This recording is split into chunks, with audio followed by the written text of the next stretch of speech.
Welcome to the EST Hangout. This is the EST Hangout, and today's guests are...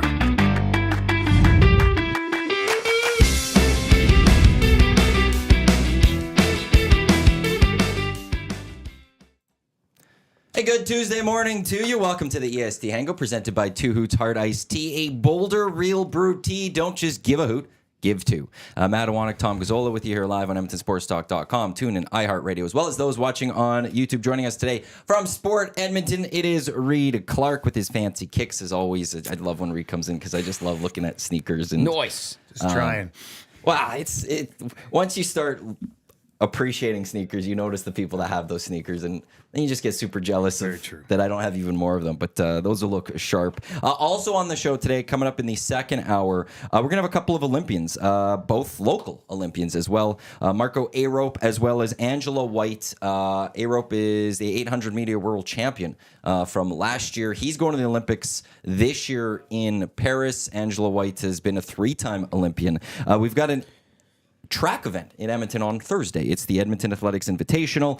So we'll get some more details on that. That take place Thursday throughout the day. So we'll have them join us in the second part of today's show. So that'll be a fun little conversation. It's always fun talking to Olympians. Yeah. It's cool having them in the studios. I hate the IOC. I hate everything about them. But then once the opening ceremonies begin till closing ceremonies, I get sucked in completely. They always bring me in, and I love it. The last Summer Olympics, I fell in love with surfing. It was great. Okay. I always find the new sport, and I love watching it. Surfing was awesome to watch. It's the spirit of the competition. Yes. When it's sincere and genuine, you fall in love all over. Well, they're amateurs for the most part, right? For the most part. Amateurs. Well, They're pros. Well, they're pros. Not to the same level No, of they're like pros. Not the like- NBA players. Like the NBA players going, Well, that's yeah, all I that's am. ridiculous, But it's yeah. not level of that money.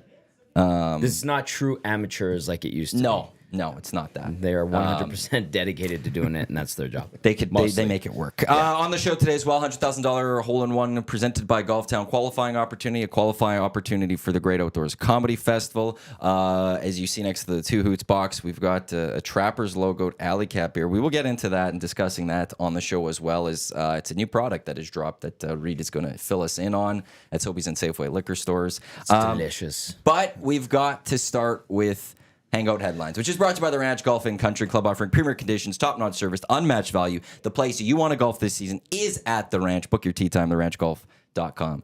Game 2. Yeah. Of what?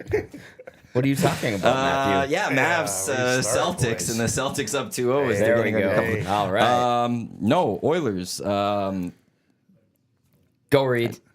Attack. Where do we want to begin with this one? Attack. I don't know. lot to go to. You know, I don't think it's as bad. It's not full panic mode, right? In my opinion, it's not. I mean, yeah, he should have had game one. He could have finished a bunch of chances last night. Yeah, you got outplayed. He probably didn't deserve to win that game, but you still were 1-1 going to the third. You had a lead for a good chunk of the game. You had a lead, somehow. man. I don't know. I don't think it's that bad. It's not. I mean, the stats aren't great if you're down 2-0 in the Stanley Cup Finals. What is it, 96% or something? Yeah. But I mean, hey, until the home team loses, it's not a series. I love that line, but it's true, man. It's totally true. So In 06, didn't the Oilers go down 2-0 in 06? I can't remember. It was almost 20 I think they years did. ago. Because they lost game 1. I think they lost game 2.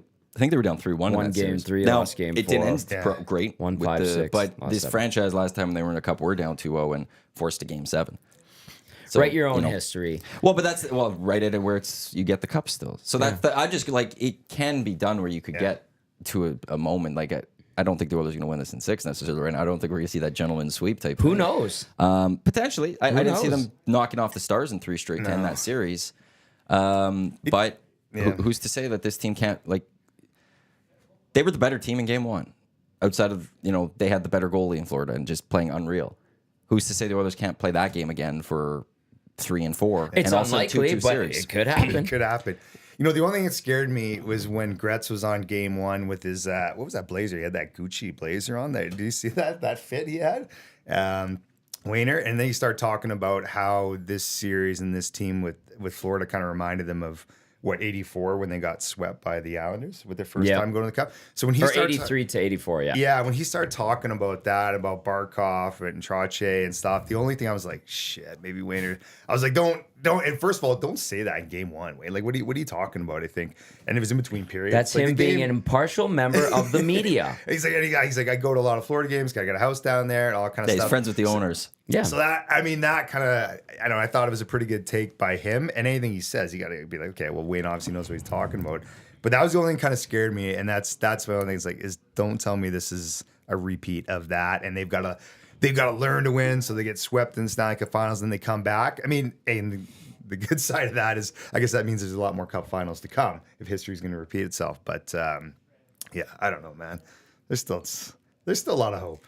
Connor McDavid said last night, you win one game, you go back, you win one game. It's one game at a time. Momentum doesn't carry. You saw Edmonton, like Reed said, play a really good game one. They couldn't score on Bobrovsky. Okay, then yesterday they're playing on their back foot for the majority of the game. Panthers step it up. Absolutely. You get a smack in the face. Wake up. Play better next game. I know the injury situation isn't good, but you've got healthy guys that are sitting out. Put them in. Next man up. Nobody's feeling sorry for you. Go play the damn game on Thursday night. Be better and see what happens. Yeah. And you know what? If Florida is still the better team and they beat you, so be it. But give a good effort. Don't back down from skirmishes. Don't be. I'm not getting into it. I'm going to be like Dusty was with the Skinner talk today. I'm just going to leave it right there.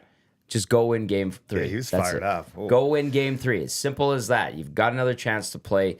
Florida still needs to win 2 games. If you're looking at it big picture instead of being myopic and looking at it game by game, that's defeatist, I think, in my opinion. What do you got? No, I'm just thinking. Look, there's a lot. Like, we'll have to get to the officiating here a bit. The Darnell Nurse injury. Yeah. There's a lot with that to get to. I will say with the Skinner stuff, I'm not blaming Skinner right now. It would be nice. Dusty was right. It's ridiculous. Yeah, but I could see some people going, it'd be nice if he could Bobrovsky a game. But at the same time, your team's not scoring. Yeah, he hasn't won 2 Vezinas. He's in his second full year in the NHL. 100%. But that doesn't mean you can't steal a game without a Vezina. You can still steal a game without a Vezina. Yeah. But in the end, it's not like the Oilers have lost 4-3, 5, 4 hockey games here. They've scored 1 goal through 2 games. Yeah. And yesterday, only 3 forwards registered a shot.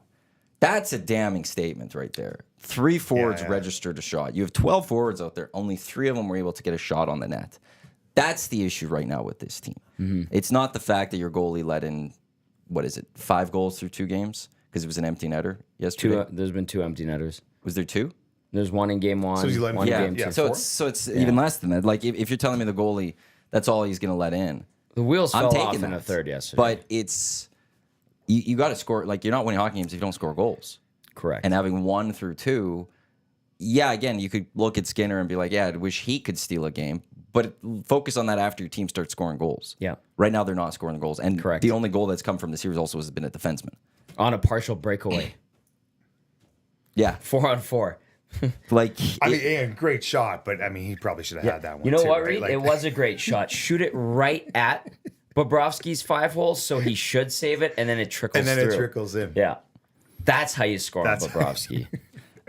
Couple comments. Skinner not the problem overall, but he could make one of those saves the other goalies are making on Mikkola, regularly. I agree. I'd like to see that one. What are you guys smoking? Skinner let in 2 softies. Skinner has been a reason they've lost games, but he's not the reason they've lost these past 2 games. Okay, which Andrew E is a great one. Which text was that said that Skinner let in 2 softies? If that was last night, tell me which ones were the softies. Jake. If Mikkola, I'll give you.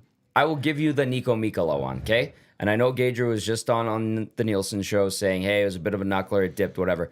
I will give you the Mikkola goal. But the Rodriguez goal, the first one, that's a crap giveaway after a chance on the other end of the wall to get it out. Doesn't happen. Comes back around. You've got your best defenseman in these playoffs. Put it right on Evan Rodriguez tape. Skinner's looking for it, expecting an outlet pass. And the guy roofs one, and you're going, Skinner, you suck. Get out of here. Smarten up. Now I know why Dusty's mad. Then if you're going to me on the one counter where they're coming in off the rush and the guy doesn't get picked up in front, it's Evan Rodriguez again, and he boom, redirects it hot off the pass, get out of here. Come on, you guys. Come on. You don't, I'm going to go full Dusty 3 minutes into this exact show. Same thing. If somebody, like come on. I wanted to poke him the exact same way. It worked before. I'm almost Dusty mad, and I'm almost mad as last night mad. I was saying that to somebody. I'm like, I think Pickard's coming, and they're like, shut up. I'm like, yeah, I'm not serious about it. But if you actually pulled that, it's just like, boy, genius. Serenity now. Okay, but so now actually with that though, what does Chris Knobloch have any moves to make? Yeah, you put the healthy guys in. You keep Darnell Nurse out if he can't play. You keep Evander Kane out if he can't play. It seems like he has to be out, I think. He played 4 minutes, and he went TD, followed him up. Darnell goes, tries it, comes back, goes back to the room, smashes his stick. TD has to duck out of the way to let Darnell vent. You're hurting the team. It's like I don't know if it's a video on Twitter. I saw it. Like he was just standing throughout. Yeah. He can't sit on the bench even. Kane, right? Yeah, for Kane. At some point, there comes a point where it's.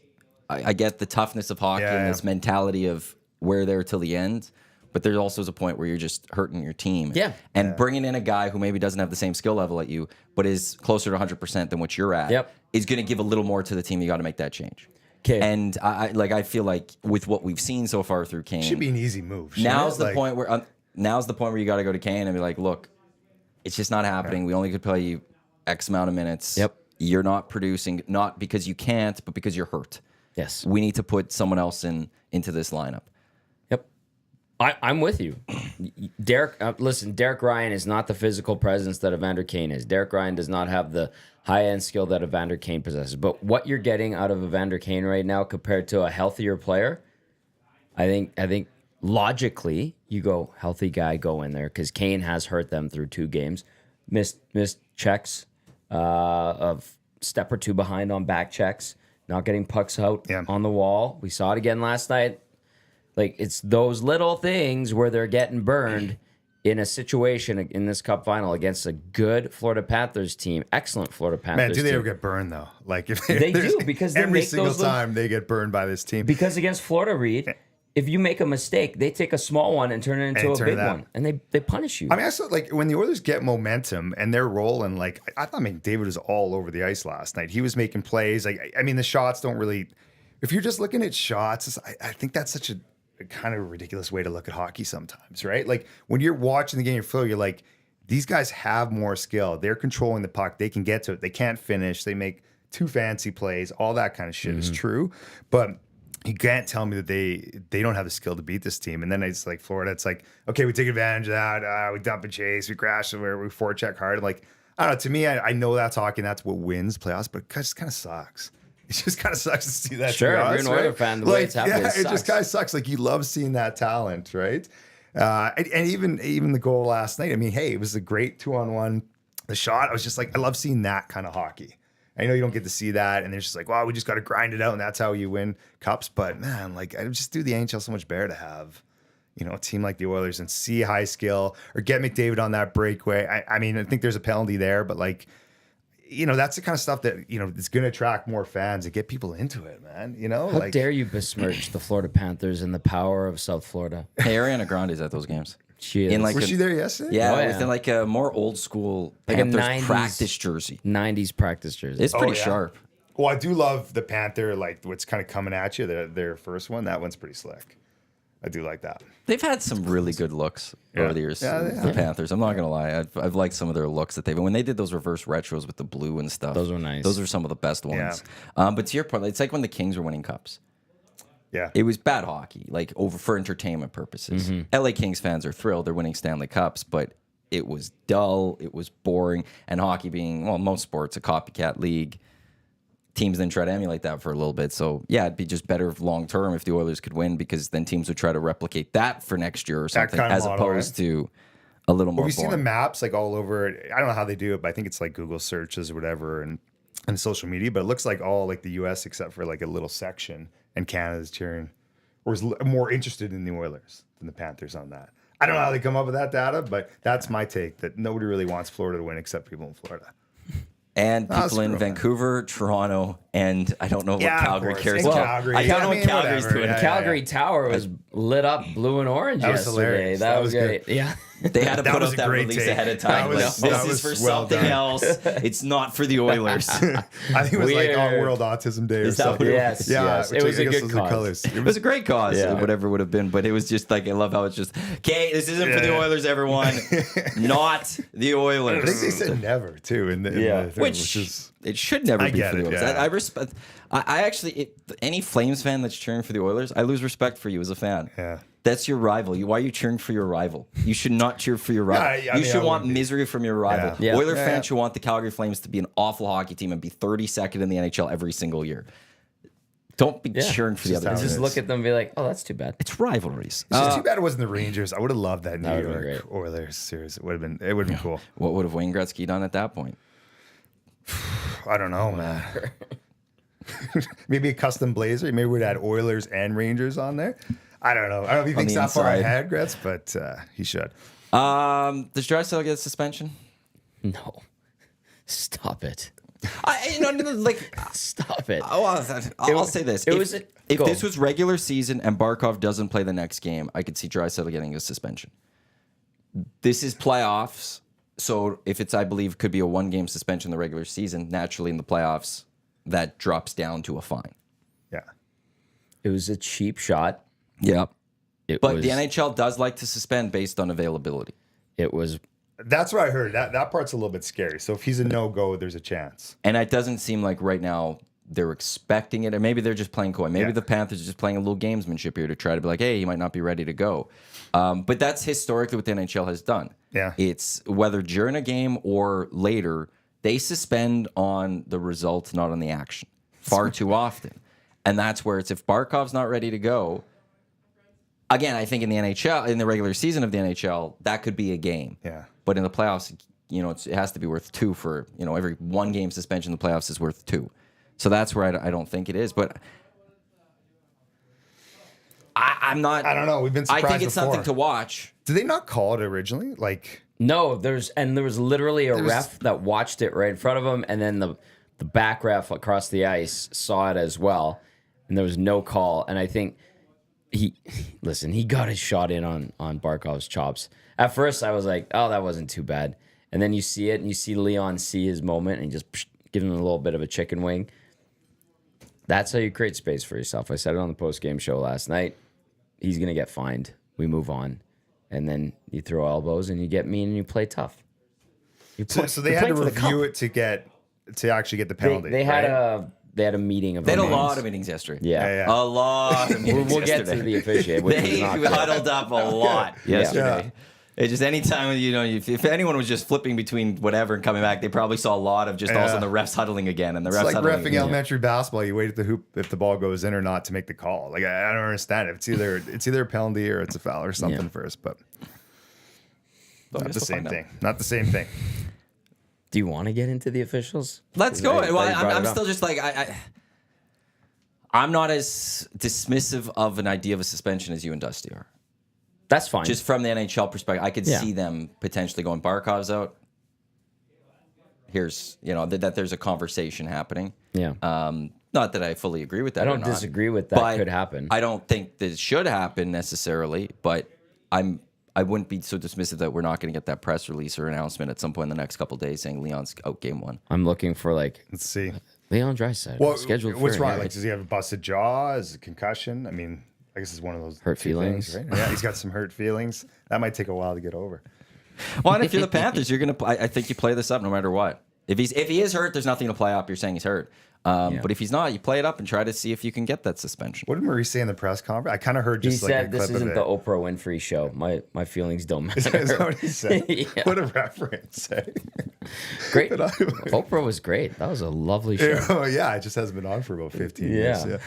Or maybe It's been a actually while. maybe it is on. I don't- Sorry. I don't No, think like I think the original, like I think she has her stuff on her channel, but I don't think there's been the actual Oprah Winfrey show for like.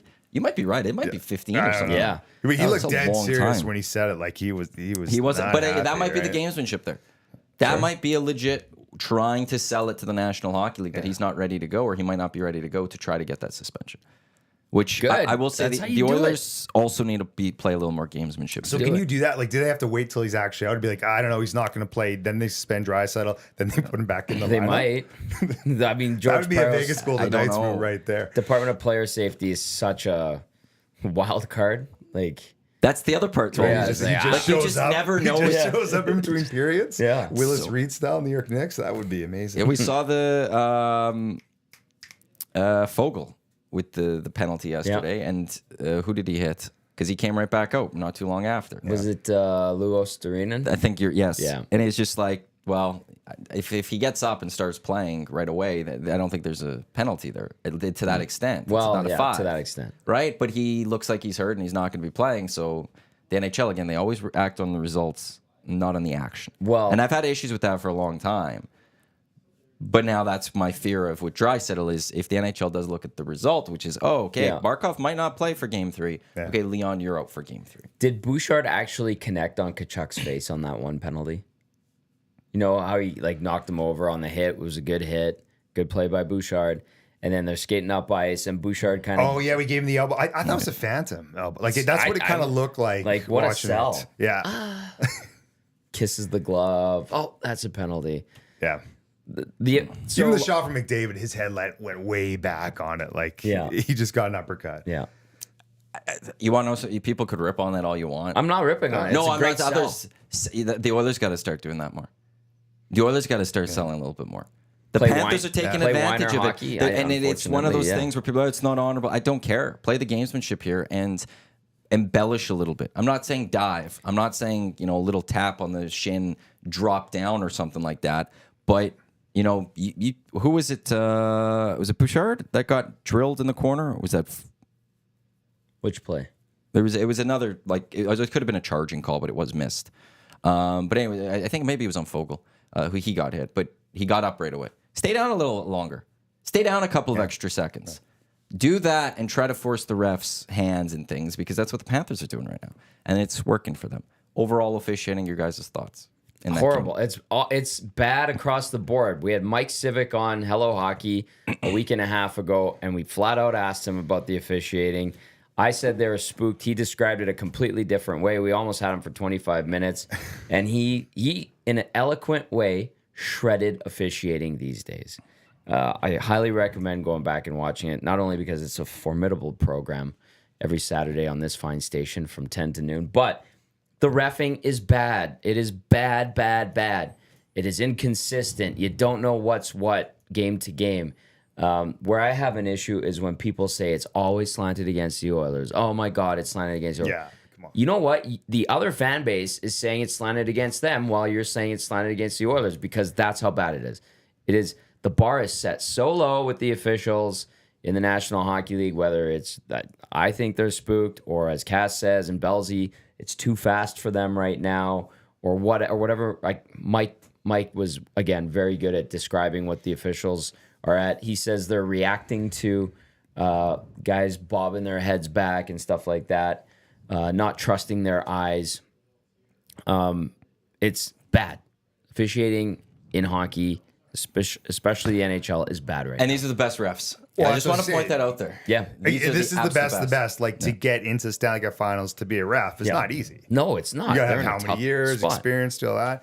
I mean, don't they sit down before the playoffs even start with all the officials who are Yes. selected for the playoffs? Here's how it's going to be. Here's how the call is going to be. It might need to change a little bit. Like, that's okay to have those conversations. I can't imagine that has to be happening. So then what goes down with this? Like, and now I don't know how many diving calls. I know they always had a couple ones, last series, right? Or was it Vancouver? I can't remember. but, Vancouver, like, it was called on Vancouver. on Vancouver, yeah. I think, like the Oilers would take the little slash penalty, but the Canucks players would get called the extra embellishment for making it a lot bigger. Yeah. But I'm not saying you got these were diving calls, but you got to look at these things like these power plays are. This is as crucial, as important as it gets. All these games are 1-goal games like that. You can't mess this stuff up, man.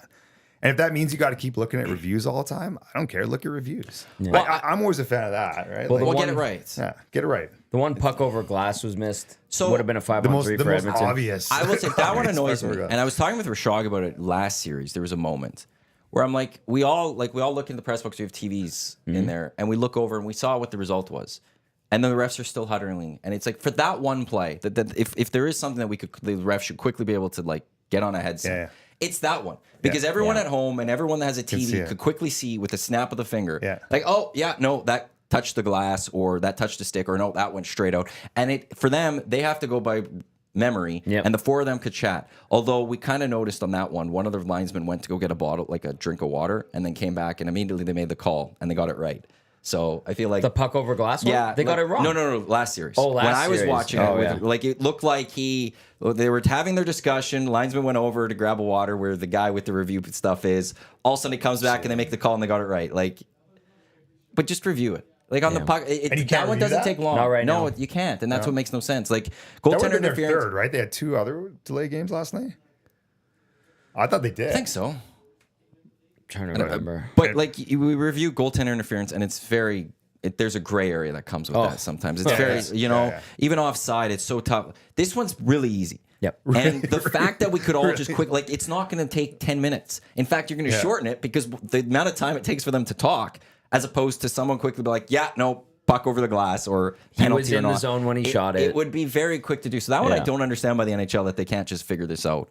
Also, I think there needs to be a 5th official added to the National Hockey League, and that's in the booth. I think they need someone in the press box with just cameras, and either if a ref's going to call a penalty that's not a penalty, or a ref miss a penalty, they have the ability to overturn it or change it. They on have the a fly. war room with like 6 people watching every angle of the game that's connected directly to the penalty box. There should be an ad. To me, add a 5th official here. You don't have to put them on the ice. Put them if it's somebody in the war room that's dedicated to the game, or if you're going to put a 5th ref in each state, in each arena that just sits there and watches. They need to do that because when you have all this technology and we can see stuff and we can see it in 4K, you got to get these calls right.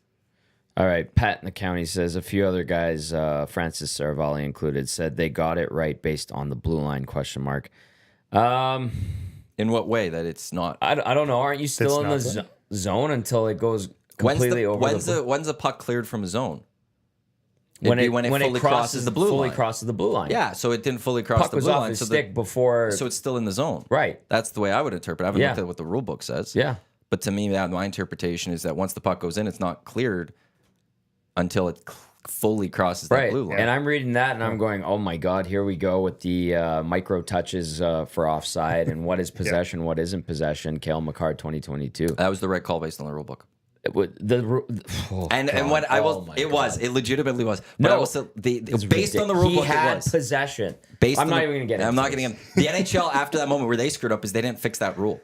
They needed to define it even more clear. Well, how often are they fixing rules? Are they adjusting? Every summer. If I'm the NHL, I need quick wins. If this is a quick win, let's do this all day. To me, like the review of the puck, we've had the puck over glass delay penalty for how long, and it's still not reviewable. Like how? I don't understand any of that. So it is the easiest one to review, and it won't take long. Yeah. It's not like we're going to be talking about a review that's going to take 10 minutes, and they're really having to discuss this like we've seen in football or something like that. It's like.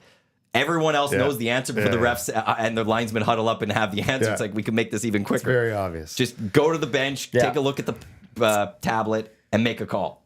Do the thing to make the thing right. I would change that. Like if you're NHL, I would change that before game 3. How tough is that?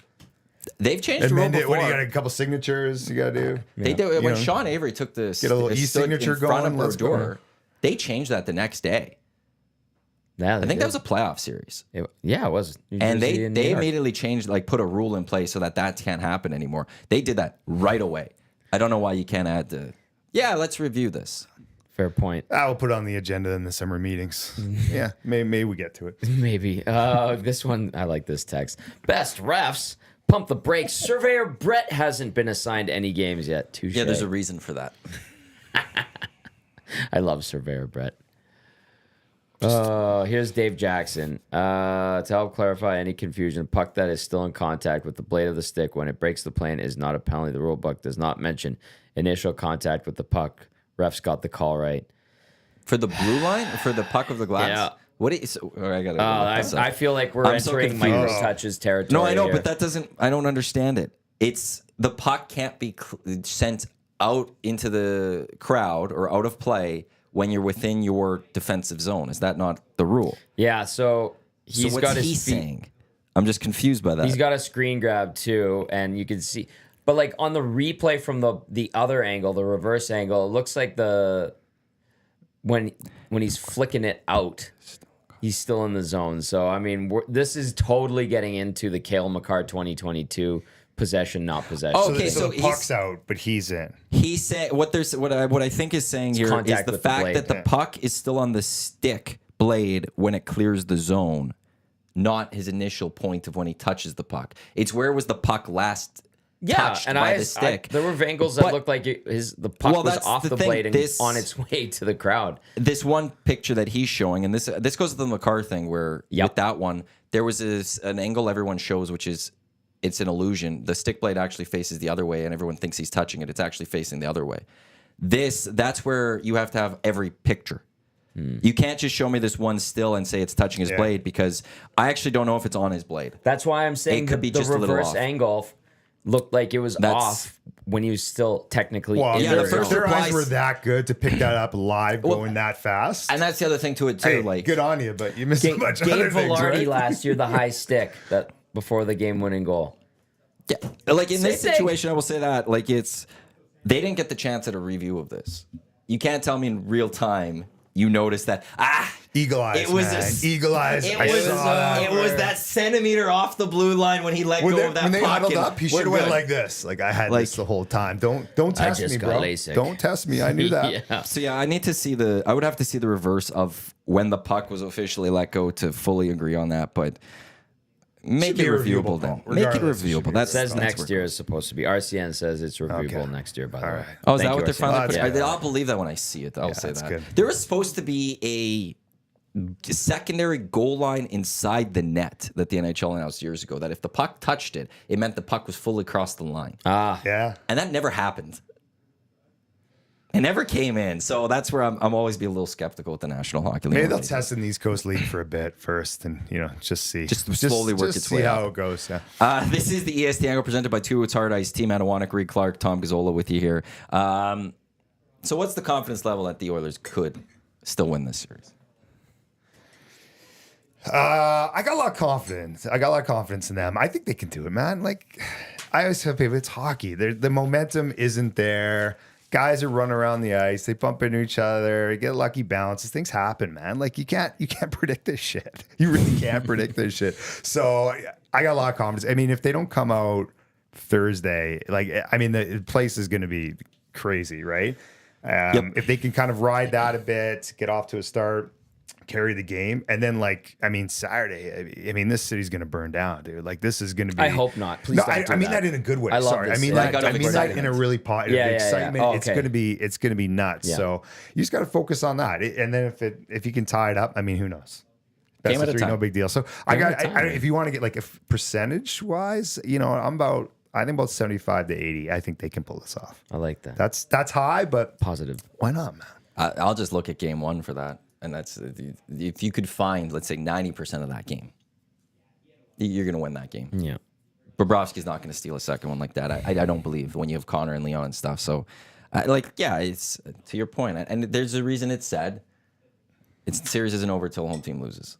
It can't be, right? Or you run out of games. You go to 7 and the home team never lost. Well, you're out of time at that point. But let's see what the Oilers There's got to do be at a home. Connor game breaker moment, like again the Vancouver series when he got that break. There's got to be a Connor like I got you this game. The FU game. Yeah, doesn't there have to be? I mean, He if goes you're a off. generational best player ever, all that kind of thing, don't you got to have?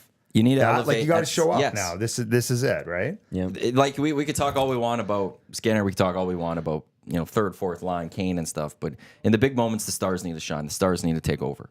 Yep. And now it's time for Connor and Leon to step up and put this team on their backs and go. We'll tie this series up. Yeah. We've got this. Follow our lead. We will do this. So that needs to happen now. There's no question about that. GCL Diesel Oil Stream pregame show will take place Thursday, 4:30, right here on Edmonton Sports Talk. As Tommy will be at his satellite studios downtown, getting set for that game. So we got 2 days off. It's good, I think. Sure. Today people could get the anger out. People could be mad. Tomorrow they could just calm down, do some other things, relax. Relax a bit. Tomorrow on the Hangout, Redbeard and Lieutenant Eric are going to be in. Oh, nice. As we're going to do full Euro Copa preview. So like this. Am I in tomorrow or no? I would figure you're at the rink. Oh yeah, that's right. I figured you'll be down at the rink. That's kind of important. Yeah, no, that's like, so I didn't, you could, I've texted Belsey. I don't think he's coming now. I wanted to, because I don't know if he wants to sit and talk Copa America and Euros for 2 hours. He'll go fins up. But so like you could get into the other stuff. Get ready for Celtics and Mavs game 3 tomorrow. What's that? It's a crappy series. The Lakers are about to lose their standing as most NBA titles. The Celtics will pass them by 1. And my Lakers just didn't get Dan Hurley, and screw Dan Hurley. Didn't even want him anyways. Didn't want him. I didn't like that anyways. I don't know why. You didn't like the Dan Hurley? No, man. Like, let him keep doing what he's doing. He's just like, he's a psycho too. Like, he's a psycho. He needs kids to coach. I don't know how like LeBron's cool with that. I mean, it's obviously his idea. that's Who fair. else's idea would it be?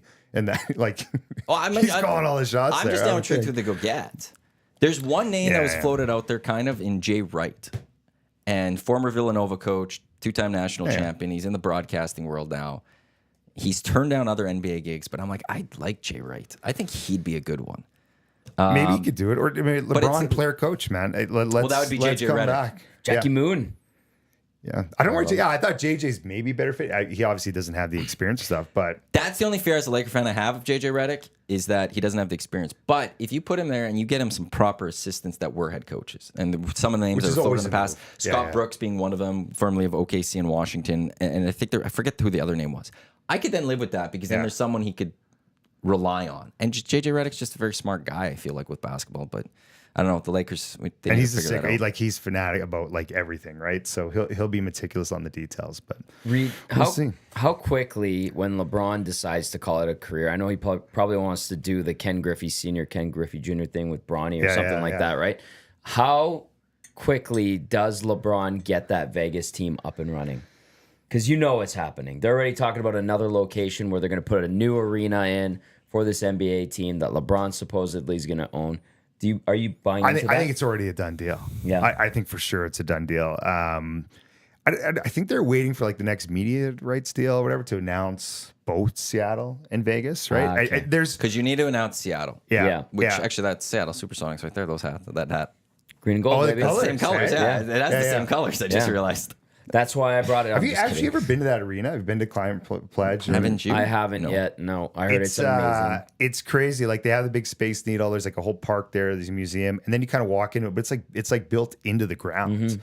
I wasn't able to go inside. I was in Seattle about a month or so ago, but walking around, like it doesn't look like it's a 20,000 seat or whatever it is arena at all, right? And they fix it up a bit, but I don't know if that's where I guess that's where they would play. I think, right? Yeah, I would think so. But yeah, I mean that deal's done. And I think, you know, you got to give it to LeBron. He's been how many years there? He's built up the league and basketball. And he's obviously got the cash.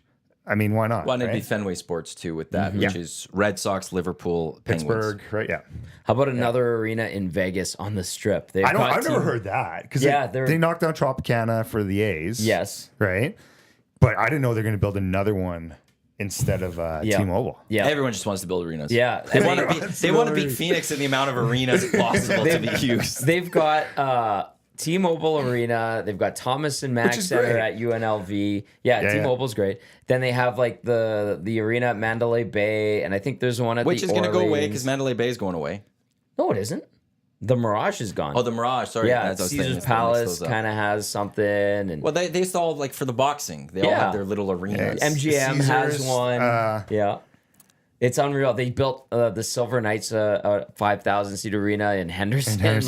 They have like 40 different. It's like Arizona, but none of the teams play in the arenas. Corey B saying Dusty's new favorite NBA team. Yeah, 100%. He's gonna stop being a Laker fan the moment LeBron's done with the Lakers.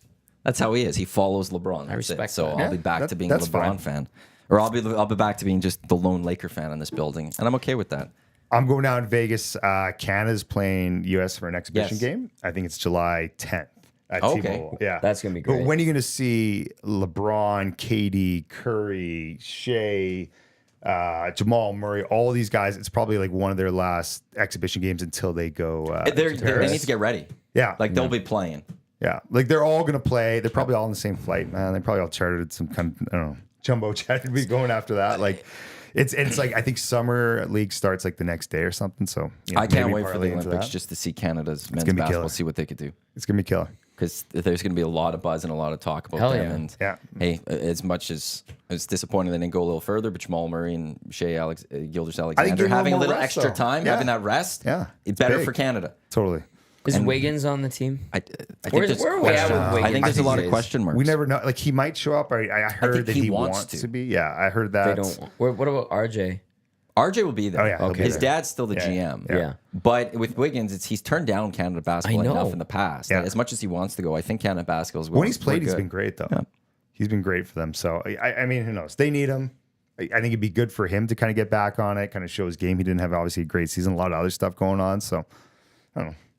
Keep it straight. Why not? We got to say we have the most NBA players after the U.S. That's amazing. And okay, so Canada soccer, we got Copa America coming up. We've got our men's team in the Olympics and basketball. So is the women's. The women's have been kicking ass for a We while. also have the 3-on-3 women's for sure with the Plouffe sisters sisters, going. yeah. Yeah, the men and the didn't women's make it. soccer yeah.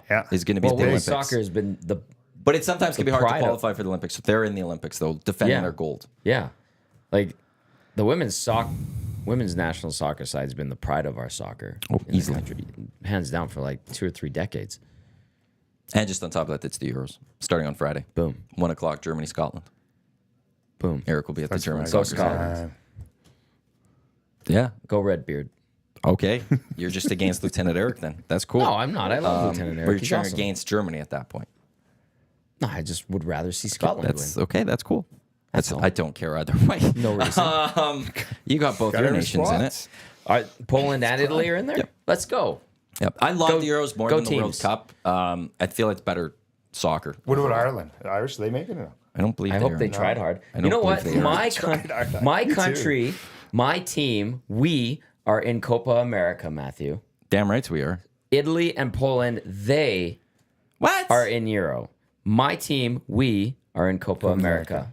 You are going to go watch my team in Atlanta take on Yeah. Argentina in Copa America. Yeah, I don't We care. want a good showing. I've at got Copa America. wheeze when it comes to Canada. You Italy, have and wheeze Ukraine. for three. 733 teams No, for across all- this globe. I'm a Ukrainian. I'm an Italian. They're still we. No. We are defending our Euro title as the They- Italians. They're gonna try We really hard. Ukrainians are going to try to have a good showing, and we Canada are going to the semifinals of Copa The only, America. the only go. person There in you my go. household that can say we when it comes to Poland is Eva G. The only person who I'm can an say Italian we for my citizen. family. I've got Italian I've got passport. Italian, So you're an Italian. Polish passport. Well, then you're Polish. Hey, No. I got an American one. My mom's American. I Boom. got two. So you're There you go. American. Yeah. It's We part of it. The face citizenship is Argentina there. in Atlanta. Yeah. The only person in my family that can say we with Italy is my dad. Cool. I'm an Italian. I'm proud of it. You I'll take are it. stretching this we thing. I have a legitimate passport. I am registered. I have voted. Show the documents. I have We need- voted in Italian it. elections. Oh, you Prove voted, it. really? Yeah, they have representatives around the world for Italian. It's a weird little parliamentary system they have. Yeah. That they like. I could actually go run for Italian Parliament and represent. You should. and represent Canadians in the There you Italian go. Parliament. You which should. is such a messed up. I think that's thing. your next move. Yeah, I think I'm not going to get that's into the Canadian logical politics. I'm going to fully dive Yeah. into Italian politics And without you wanna speaking know- a lick of Italian. What a story. What a story. I'm going to is this stand up and man? speak all the time in the parliament and I'm going to be the Whatever you big need to story. support that to make it happen. Let's I'm get to our here for it. qualifying opportunity for the $100,000 hole-in-one contest. No, let's talk about which you joining is- Italian Parliament. which is presented by Golf Town. Swing big this Father's Day and find dad or yourself the perfect gift at Golf Town, whether dad is a seasoned pro or just starting out. Golf Town has everything you need to hit the greens in style. Just trying to look at their deals right now for Father's Day. They always have some sort of different things. They had a flash sale yesterday. That's still going actually till June 12th. A Father's Day flash sale. Save up to 40% off on name brands like TaylorMade, Cobra, Puma, Nike, Adidas, and more. That is online only, but you could also head to Golf Town and shop the great selections they have. Give the gift of golf. This Father's Day, visit them in-store at golftown.com for more details. Get your phone out. 780-218-9999 is the number you're going to want to text with this keyword, water. Water, 780-218-9999. Don't hit the ball in the water. In the water. You couldn't go with 780-218. Hazard? I'm kidding. I'm kidding. That's a keyword at some point. I'm just fired up. I'm sorry. Water. I think today has Water. a bunch of It's a good hazards in them. Ah. Water. Do I have to spell it? I'm not going to. Screw that. If you don't know how to spell water, not my problem. Water, 780-218-9999. And you'll go into a draw to be the qualifier today for the $100,000 hole-in-one contest. We'll announce our contestant from today, tomorrow on the morning show. You potentially have a chance to swing for $100,000 at the ranch, July 3rd, 17th hole, 180 yards away. 180 out. What are you swinging? Clear day. 180? 180. Clear day. I mean, I'll take a 5. I won't probably get there. Just like you. I'm hitting a 5 nice and easy. Otherwise, I mean, if I felt brave, I would hit a 6. You only get one swing. So, yeah, I don't think you want to go feeling brave. Yeah. With the one shot at it. I could take my mom's hybrid on that one. That's not a bad play, too. Depends how much loft you want to get on there. You could also try to play the roll. Yeah. See? Because you could roll it there. Or is that like how much? I don't think the water comes all the way out. It's a little bit protected by trees on the right-hand side, right? And then it wraps around past that little bunker, and then you get the water. How many hole-in-ones does Murray have there? He's got a few, hey? I forgot. I think he's got 2 hole-in-ones, right? But I don't know if they're at the ranch. I can't remember. I forget. I'll have to ask him. Hazard was used in the morning show. Okay, that's what it was. Apologies. VR Montenegro Lenny, so it was used already. I'm just busting your chops. Well, but now there's fired up. The tip for anyone trying to guess what the last 2 keywords today are. It's in line with hazards. Oh, okay. There's basically themes to every day. Whatever the first keyword is, they're all about the same theme for the rest of that day. Yeah. That's the way I did it. That's being creative. That's good. It just also made it a lot easier for me. As opposed to sorting them all around and stuff, I just stuck with, okay, these ones are names today, and I'll just do these names and then rotated things. So nice. Didn't use Chat GPT for this one. Nice. Unlike I did for Vegas. Water, 780-218-9999. Let's get into what's sitting up on our table. For those watching on YouTube, you can see it. For those listening, we've got an Alley Cat beer that features the Edmonton Trappers logo. Home Run. It is a New Moon Hazy Pale Ale, which is now available in stores only at Sobeys Safeway liquor stores. Yes, sir. Yeah, they've so we partnered up with Alley Cat. So this is City of Champs, and with that, we've got the Edmonton Trappers trademark. So we got the '90s logo with he's got the old beard, and what's the hat called? Like a musket or something? I don't know what you want to call it. I don't know. It's the old like Trappers hat. So it's the '90s version. It's got the teal on it. It's got the pinstripes. Pretty legit. Got the little Homer kind of logo on there as well. So it's a New Moon Hazy Pale Ale. They've had it out for a little while. So this is kind of limited edition like wrap things. It's only going to be at Sobeys Safeway liquor locations. Those are our guys right there. So they've got it right now. You can order it. A few locations are going to have a couple of jersey draws too. Awesome. Yeah, so we're going to have that out there. We'll drop exactly what those locations are, but you'll be able to go enter to win old school style with the old stack of beer and the jersey hanging up, all that.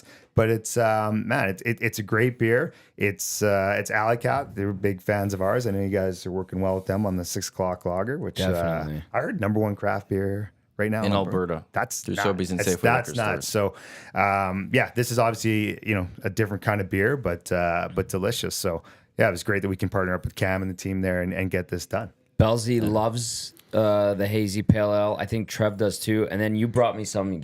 Give me some late last year in 2023. Yeah. Phenomenal. It is phenomenal. It's a nice beer. It's good in the summer too. Like lagers are great. You want to crush that. Great. This one maybe a little bit more sipper, but you can crush this too. It's not a high percentage either, right? So yeah, we got that coming out. And then we're actually dropping what I'm wearing right now. This is our new 80s Trappers jerseys. Yeah. So these are a little bit different. They're kind of the pullover style. We're going to do some Devon Whyte.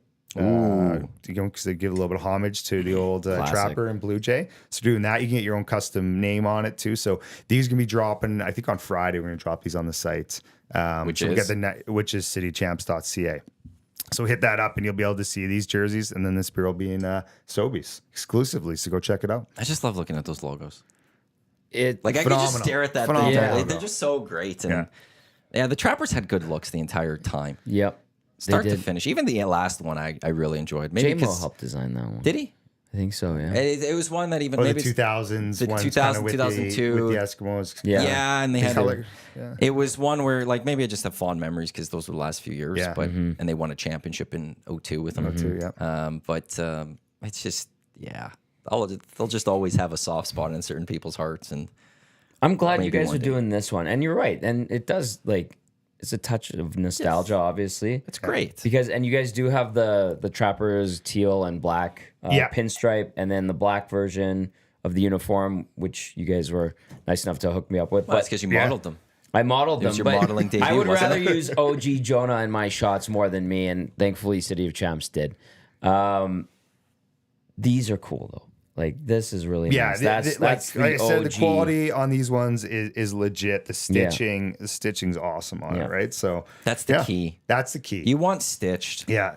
You don't want the supplement on that. Like you want the stitch, bring it back to an authentic jersey style, right? So And there's a tie-in this weekend. There's a Trappers theme, right? well, yeah. So with the Riverhawks game on Father's Day, they actually got a whole bunch of jerseys. So they're going to be wearing those teal ones with the pinstripes. Amazing. Yeah. So all those, and then they're going to auction them off. They got a new foundation, so all the money raised goes to that. So I think that's going to be a really cool thing. So we'll be there. Great Check that idea. out. It's just great. It was there on Friday. It just felt Looked right. like a vibe on Friday. Like It was packed. Yeah. So I was walking down to Remax, and I'm thinking windy is that crazy wind, and it's just like won't be a lot of people. And now as soon as I get there, line up to get in. I was like, whoa, there's a lot of people here. And then we sat in our spots and in where we sit. We usually like to sit higher up. Usually there's a little more open space around us. It filled in, like there was no room around you. And I think I looked online, there was like 7,500 people for That's the big home time. opener. I was like, whoa, this is incredible. That's It was fantastic. a great time. And so, and they're winning ball games. I think they won yesterday. Yeah, they're like 6-4 to start. That's good to see. They're right up there in the division, and so it's great. And it's just a fun time to be at the ballpark. And so look, if you're looking for something to do still, but to take your mind off the Oilers, head down to the Riverhawks. It's just Bike down there, grab a scooter, Get down a there, home run hazy IPA. pick up those at Sobeys. Yep. That's a night, man. That's a night right there. nice way to on the walk and all that. Reminder also on the 14th, which is Friday, the Elks are home to the Montreal Alouettes. Get your tickets now. GoElks.com or on Ticketmaster's. The defending champs are in town as the Elks look to build off their first three quarters of Saturday's game. Not off the fourth quarter, but bounce back off of that. Weather's looking really good at the moment, so it's going to be a fun time. There's the tailgate area, everything you could go in. You could try to find Walking Gauge, Ticketmaster.com or GoElks.com for your tickets. You could also join myself or Jay Mill at Centric Casino Sports Bar and Lounge just off Fort Road. We have the pregame show, 6 o'clock, the Green and Gold kickoff show. We'll be there also for the postgame show as we'll get you set for a very pivotal game, I think, for the Edmonton Elks. They need a good showing. They need a good showing. Yeah. They need to. I won't go full win. It'd be nice to get a win, but it's got to be a close game right down to the wire. Because if not, They're in tough. they'll be The very Elks much in tough. stomped Winnipeg last week. Stomped them. And I just don't know because it's week one. I don't think know. it's Is just that 'cause is it's that like Montreal's good? Is that Yeah. Winnipeg's rusty? They didn't play a lot of starters. Is Winnipeg just see. turning to be Yeah. bad? Is it a mix of both? What is Is it? it the chip ball for the kicker? Which apparently the kickers don't kick the chip ball. No, they. So I don't know what Sergio Yes. Cassie was talking about. Apparently the quarterbacks are throwing the chip ball, but the kickers aren't kicking the chip ball. Yep. Gotcha. Yep. So It's- who knows? I do know the Sacramento bit- Gold Miners are it's a 1-0 bit in much. CFL fantasy. Boom. Just throwing that out there. Boom. But I lost Kenny Lawler That's and something. Brady Oliviera is hurt to start this week, so it came at a cost. But I took down McCord, and I was the highest scoring team in the Dunya. So congratulations. Also, if you see Tommy's hat right now, portions of this hour brought to you by Hive Product Marketing, official merch partner of Edmonton Sports Talk. He's got the new green and gold lid for EST. I think we have 7 left. That's it. This was a very limited edition run. So we got 7 of those. So if you want a green and gold EST hat, email me, Matt at EdmontonSportsTalk.com. We don't have a lot left, so Do get we in have touch with me. the traditional Navy and We still have some traditional. Because I had Paul and Dan came down yesterday to the Hudson's Whyte Ave while we were watching the game, and they were asking about hats, and I was like, I think we still have some left. Yeah, no, we still have quite a bit of the flat brims. Yeah. Are you guys gonna do it? You should do one for every team, like get those colors. Is that kind of the idea? That actually, after this, that's now the idea. That's the idea. So the original we have works for the Stingers. Yeah. This totally works. does. I think next year we'll have to do with our blue, but Little change river- the you could letter do a to Riverhawks orange. one with, like, and then the next baby year, blue. Oh, that would be nice. a light blue with Yeah. Navy lettering or something like that. What We can make it about work. the puff embroidery? I love the puff embroidery. where it pops out. Where it pops out a Yeah. little bit. I'd have to talk to Chelsea Hive. I See don't know if if it's they available. have those I'm type of sure things. there's a They have a way. lot of stuff. There's a You way. know hats. We Yeah. got our tees for the golf tournament yesterday, and they look for the welcome part. They're nice The tees. small part They're of the really nice welcome. tees, yeah. They're the plastic tees. Yeah, but the And- ridge. They but have the then- ridges. Yeah. Well, Less friction. I picked the right ones. Attaboy. Matthew. I'm a golfer here, Tommy. Yeah, you know what's I know up. which ones I'm Yeah, going yeah. for. Like I looked when I was doing a lot of the stuff for the tournament. I was like, The martini what would tees, I no? use? Yeah. yeah. What am I going to use here? The What would I martini play with? That's how we did it. So they do look very good. So we'll have those part of our big welcome pack that everyone will have at the EST Classic. Fred Papernick jumped in the nasty chat too. Euro preview. Let's go. Yep. Tomorrow, baby. Tomorrow. What's going on with Countdown. Sport Edmonton right now? Man, lots of stuff. So one of the things the Sport Edmonton kind of took on is, I think I told you guys maybe last time I was in here, but whenever there's a big sporting event that happens, we leave a legacy part for the community. So when the WBA game came here last month, Which was the morning, great. yeah, which is awesome, great vibe, really cool to see. The next day we launched a WNBA court. So it was a downtown school. Oliver School, which is now Winneticawin, I think. And we did a whole like WNBA mural, got the logo on there, redid the boards, the hoops, had a couple ex-players. Cool. Mayor came out, gave an official proclamation for Women and Girls Sports Day, which I kind of thought, I'm like, oh, okay, it was May 5th. So I was like, oh, Cinco de Mayo is now turned into Women in Sports Day. But I think when you make the proclamation, like you just make it for that day and for that year. Yes. Yes. So he it can do doesn't it, last. So he can Yeah. do it for every day, right? Yeah. So he's Yeah. like, it's one of the favorite things to do, and you get a little like plaque and everything. It's so like that was- if the Oilers win the cup or something, they'll declare it They'll Oilers declare that Day. day, yeah, but I it's know. just that day. It's I not know, going to that be was next the day year. and it like stayed on. I'm like, oh, how cool is that? But so that's awesome. We're going to run some camps on that court going in the summer with kids from the community, all for free and everything. So that's cool. We're looking to do with the football championship coming up. The junior under 20 World Football Tackle Championships. They got to put tackle in there. We're doing a flag football program that's going to live on. That's going to be with the Elks, all for free as well. So that's the legacy piece. And then we're looking to redo an outdoor hockey rink in ODR for the Gretzky Halinka Cup Nice. coming up. So we're going to redo that. And a place where you could actually so it's hockey in the winter, and you could actually play ball hockey there the other time. So It could be used all year. all year, man. That's awesome. So those legacy part, I'm pretty pumped about that, and we'll see where that goes. We might even do a little court for the 3x3 coming up. You know that one behind Rogers? It's like they put a basketball court there, but then there's like the rim you can't even play on. You can't put a net up there. And trust me, I put like 10 nets up there and it doesn't work. We're trying to redo that little court, make it a Canada basketball 3x3 sort of theme in the next few weeks. So just working on that. 3x3 is coming up because it's like It's through the July 7th or something like that. It's what is it, 4th to 7th, 5 Something like That's that. less than a month away. And that's a fun little. If you've never watched 3x3 basketball, You got it, yeah. it's exciting. Oh, it's nonstop. I ran into Jalen and I and Coach 5th through the Jim, 7th. and they were talking about the football championships coming up too. That's gonna be a really cool event, Yeah. man. It's gonna be cool. So I think it's like three. It goes from the 20th to 30th. I think it's 3 different days. But there's games at Clarke and Commonwealth. They're doing a big fan. I think the NFL flag or something's coming. So it'd be a neat event. And then like real thing that we're working on in the future is I'm trying to get the Edmonton Sports Hall of Fame back going. There is no Edmonton Sports Hall of Fame. We got all this cool stuff. So if that could be a Sport Edmonton office / community thing and Hall of Fame, if we could do that all downtown. we I don't think have that'd be one. big, man. We don't got one. We used to have awards. Yeah, I think we there's did all been that, but it never really got to an official spot. Where would we put? What do you think for like location? There's a spot downtown. There's a spot downtown. I think could be a really, really good place for it. Okay, that's a good idea. And, there's a we lot of have things. archives. Like they're all sitting around. Well, I know with JMO dealing with 75th, he's been looking at some elk stuff, and he went to the. Was it the Alberta Sports Hall of Fame, or Red was Deer, it the Archive? I can't remember which one it was. The archives on But 104th I know, but Street. he went, and they have like all this stuff that Yeah, is man. just sitting there.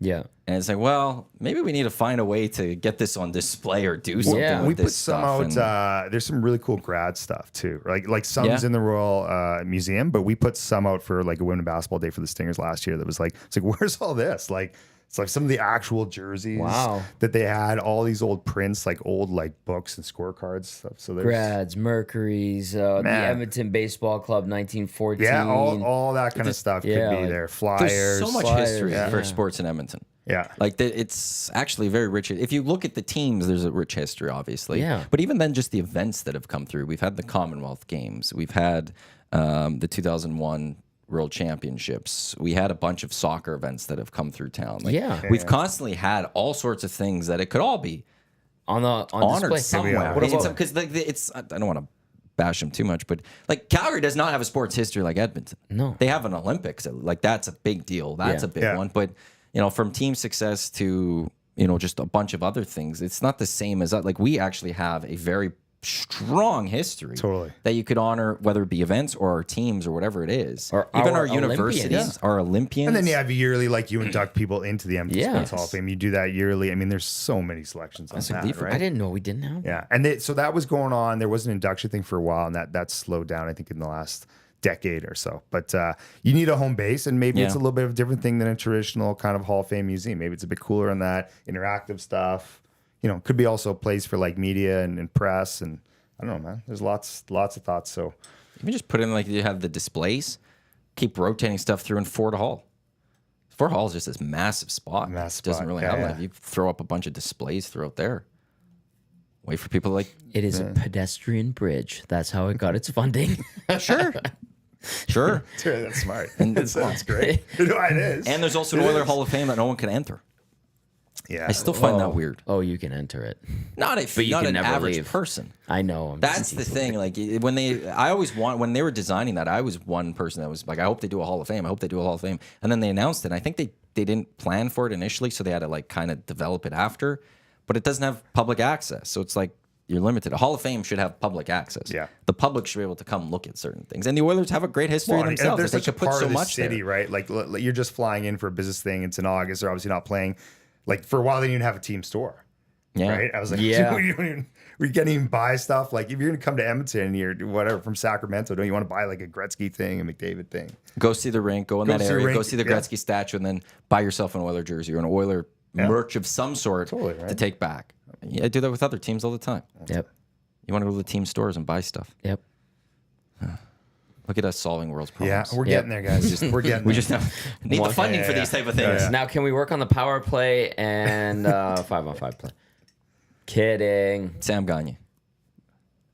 I'm not opposed to Sam Gagner coming in because he's a guy that in like a singular game could really actually bring a lot of energy and spark that maybe it gets the rest of the team going. I'm not opposed to it either. I just don't think it's likely. Right. I don't know. Well, if Kane kid's can't on go, my kid's soccer team, and he's pretty good. He's got a lot of effort in there. He's quick too. Yeah. Evander Kane might not be able to go. Right. So what? Perry or Gagner go in, or Derek Ryan? It'll probably be between Ryan and Perry. The heart tells you Sam Gagner, but probably Perry or Ryan. If you could also Kane you could also take the Ryan McLeod of the lineup too, right? That and then so again, now, like, look, we could potentially take two guys out right now. With what if Kane Carrick is suspended for his pitchfork? Okay, so then you put now Sam three in. guys are going in. And there's no decision there. Yeah. But like, I wouldn't be upset if it was Sam Gagner over Corey Perry or Derek Ryan. And I think that and that's not a nostalgia thing. That's not get him in that game. That is a legit. I remember when the Oilers were having their struggles at the start of the year. Even there was one game where he scored his 2 goals. How did he do that? He crashed the net, and we're all like, "Why aren't more people crashing the net?" Sam Gagner could do those things in a very limited period of time. Yes. You're not. I won't expect him to be in the line for the rest of the series, right? But for a singular game, for Game 3, if you want a little spark, if you're Chris Knobloch, I'm not opposed. You need a spark. You need something like that that's going to change the momentum and change it going in this series, right? So, I mean, could you get that a little bit from Perry? You can get that from Gagner? I think you can. Right? If we're just talking about one game at a time, one period, one play to kind of get this going, I don't know. Yeah. Why not? A few minutes. Our Olympians have arrived. Oh, nice. Well, we'll get to them in a few minutes and stuff here. Yeah, it's because what else would Chris Knobloch do outside of forced changes of injuries or something? What other changes would you make here? And actually, we haven't got it. How big of a loss could Darnell Nurse be? I'll counter that with this might be a blessing in disguise considering his level of play this postseason. If you hear me out, I'm spitballing. If Darnell Nurse is that hurt that he can't play, you slide whoever, if it was Broberg or Kulak, I know they've been rotating on their off wing, you slide them back to the normal side. Broberg's been good. Kulak's been steady. Ekholm's been excellent. In a couple minutes. And I said 15. then you've got all of them. Back on their side. Yeah. CC goes back in. And then you see it. Who was the problem? Was it Nurse or was it actually CC? I thought Desharnais was fine. Maybe, and this could be crazy. That's why I'm just spitballing. Maybe it's better, and it could be a blessing in disguise if Nurse is out because he has not been that good in the postseason. It sounds ridiculous. To me, it does. What are you getting from Darnell Nurse right now? But like, is CC going to be an improvement? Like, what's going in? I don't think he's. Well, better. then you find out who was the problem. Was it Darnell or was it Cody Ceci? Was it actually? Well, I don't really care when I'm wanting to find out the problem right now with the Edmonton Oilers. They're down 0-2. Well, is he going to have another kind of bounce back game? Like we saw that from Nurse before, right? Is he going to do that again, or is it going to? Well, he's hurt. All right, Now he's hurt. And you're talking about CC bouncing back strong. Yeah. It's. Well, and Nurse, they're ripping Nurse. I mean, how many games ago, right? And then all playoffs, and he has had a bad playoffs. And then the other thing too is, does that stabilize the left side? Because Broberg's been all right, Kulak's been all right, Ekholm's been very, very good. And then Desharnais goes in.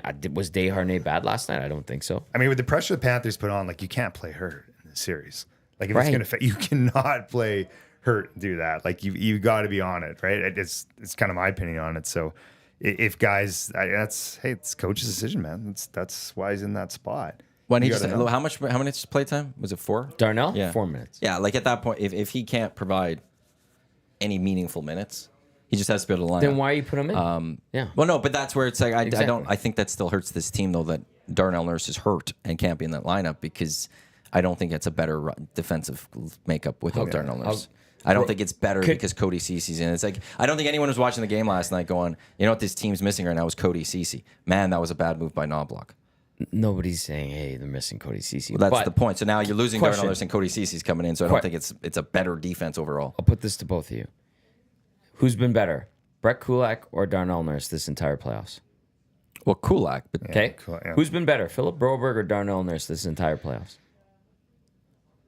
Well, I guess Broberg to a degree, but that doesn't take away that it still hurts to lose Darnell Nurse. You set us up to say it's a good move.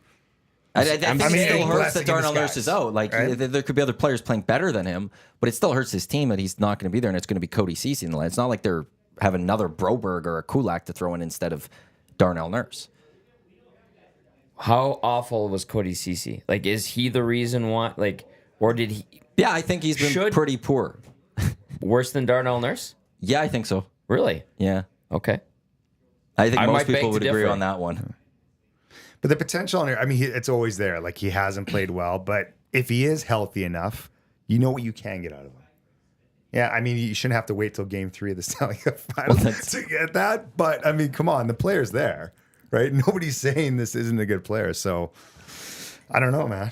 Maybe it's a game, sits out, and maybe that changes the mindset, whatever. Like, so much of this comes down to mental right now, right? So, however you can kind of flip that switch in your brain, get it going. Who's the Oilers guy they brought in? Who's their mental coach? Oh, George Mumford. Yeah, man, he's got a chat with him. He's was with Kobe and stuff. MJ. Yeah. Enough said right there, right? Those guys win. Those guys win. Those guys are crazy though too. Yeah. Now the Tom Gazzola, Reed Clarke, Matt Iwanyk with you here on the EST Hangout. Tom's going to step out as we have a couple Olympians join us here on the Hangout. Pleasure. Yeah. As there is an event coming to Edmonton, we'll talk more about that. But I still think that it's a loss if you don't have Darnell Nurse in the lineup personally. So it's not like they're replacing him with top players. Maybe if Troy Stetcher was still healthy. And you're having him. There's a player that you could be bringing in. But joining us now, they come on in. You could take this spot here, and you could take that spot, I guess. And we've got Marco and Angelo with us here. Matt Iwanyk, nice to meet you. And just if you grab the mic there, and it will speak just right into that part. So we'll get that nice and close. And it's a little awkward there. That's cool. So we've got Angelo Whyte and Marco Arop. I got that correct, right? Arop. Yes. Arop. Sorry about that. We've got some Olympians with us here as we've got a track event coming to Edmonton. Welcome. How are you guys doing today? Doing great. Thanks for having us. Yeah, thank you very much for talking track. Yeah. Yes. Yeah. Oh, it's track. It's some of the best. Like not like I love the Summer Olympics partly because just the 100-meter. Oh yeah. Everyone wants to watch the 100-meter. I know you 800-meter and all that, but it's I like was gonna say, what's better than that 100? 8 times the 100. Which is 800, so. we will get With a lot these, you into got to Olympics jump and stuff. over it too. How about that? We've got hurdles. Yeah. We've got the Edmonton Athletics Invitational. That's coming up this Thursday here in Edmonton. That's taking place at Foot Field. What could people expect in an event like this? Just a great evening or great afternoon of track and field. We've got some of the best athletes in the world. I'll be racing there. I think for a lot of people, this will be the last meet before their Olympic trials. So It's big. It's going to be exciting. Yeah, nice little tune-up. So personally, I'm going to try something a little bit different, try to put myself out there in the race, and hopefully we can get a special event. But yeah, I'm really looking forward to it. I think. Yeah, I think. Oh, I don't think I have you on the screen right now. My apologies. We have a who's 3-shot. I'm speaking? just thinking, there we go. Now I got you on the screen. Sorry for those. Yeah. What's that? The Try mystery something voice. different. What do you mean by that, man? Try something like.